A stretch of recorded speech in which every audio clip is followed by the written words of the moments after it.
बिस्मिल्लाहिर्रहमानिर्रहीम। अस्सलाम वालेकुम।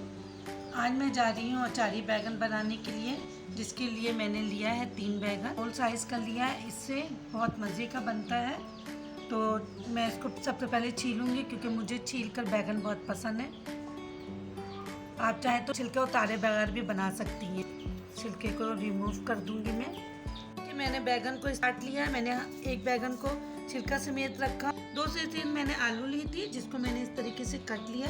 चले अब अपनी रेसिपी के जाने चलते हैं। अचारी बैगन बनाने के लिए मैंने एक पैन लिया है और उसमें हाफ कप के करीब ऑयल डालूंगी। मैंने हाफ टी स्पून के करीब धनिया लिया है, हाफ टी स्पून के करीब जीरा लिया है, चौथाई स्पून जो है वो मेथी दाना लिया है, 1 टीस्पून मैंने सरसों लिया है, जिसको राई दाना भी कहते हैं, 1 टीस्पून मैंने सौंफ लिया है और चौथाई स्पून जो है वो मैंने कलौंजी ली है।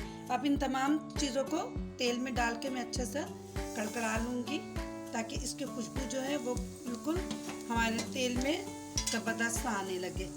खुशबू इससे आ रही है। हमारा ये जो मैंने अचारी मसाला बनाया है, अब मैं इसमें प्याज को मैंने इस तरीके से चॉप किया है, ये मैं इसमें डाल दूँगी। आप ना डालना चाहे तो स्किप कर सकते हैं। प्याज को हल्का सा हमने सौते करना है, मतलब इसको ज़्यादा कलर नहीं लाना है, क्योंकि फिर हमारे बैगन का जो अचारी बैगन है वो बिल्कुल ब्लैक पन पे आ जाएगा। कलर जिस तरीके से मुझे चाहिए था बिल्कुल परफेक्ट है। अब मैं इसमें 1 टीस्पून के करीब अदरक लहसुन का फ्रेश पेस्ट डाल दूंगी और इसको 2 सेकंड तक इसी ऑयल में भूनूंगी, ताकि इसका अदरक लहसुन का जो कच्चापन है वो खत्म हो जाए। अदरक लहसुन का पेस्ट का कच्चापन बिल्कुल खत्म हो गया। 3 टमाटर को मैंने बारीक इस तरीके से चॉप किया था, छिलका मैंने रिमूव कर दिया है। अब मैं इसमें डाल दूंगी। फ्लेम को हमने कम कर देना है, ताकि हमारा ये प्याज और ये टमाटर जले नहीं। कुछ खुश मसाले डालूंगी। चौथाई स्पून जो है वो मैं हल्दी पाउडर डालूंगी। स्पून के करीब मैं इसमें नमक डालूंगी। आप अपने टेस्ट के अनुसार कम या ज़्यादा कर सकते हैं।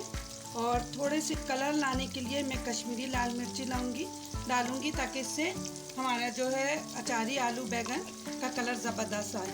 1 टीस्पून के करीब मैं इसमें पिसी हुई लाल मिर्ची डालूंगी। टीस्पून के करीब मैं इसमें कुटी हुई लाल मिर्ची डालूंगी। मसाले को अच्छे से भून लूँगी। इसमें जो है तब तक हमारा आलू भी इसमें मैं गला लूँगी, ताकि हमारे टमाटर और आलू जो है बिल्कुल अच्छे से सॉफ्ट हो जाए। जो बैगनों को धो के रखा है ये इसमें डाल दूंगी। इसको मसाले में अच्छे से मिक्स करूंगी। 2 मिनट के लिए इसको अच्छे से भून लूंगी, ताकि हमारा बैगन, आलू और तमाम मसाले जो है वो आलू में मिक्स हो जाए। तरफ भूनूंगी और इसको इनके लिए ढकना ढक दूंगी। हमने पानी का इस्तेमाल नहीं करना है। अब इनके लिए इसको ढकना ढक दूंगी। ये देखिए हमारा अचारी बैगन बिल्कुल तैयार हो गया है। बिल्कुल आलू भी हमारा बिल्कुल जिस तरीके से चाहिए था हमें बिल्कुल गल गया। ये देखिए।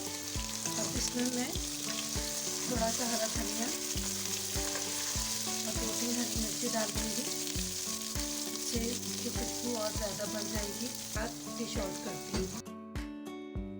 खूबसूरत कलर आया है और ये कितना अच्छा लग रहा है। इसका कलर इतना अच्छा, तो इसका जायका कितना अच्छा होगा। इतना खूबसूरत लग रहा है ये देखिए। आप इसको उबले हुए चावलों के साथ खाएं या रोटी के साथ खाएं, ये बहुत मज़े का लगता है।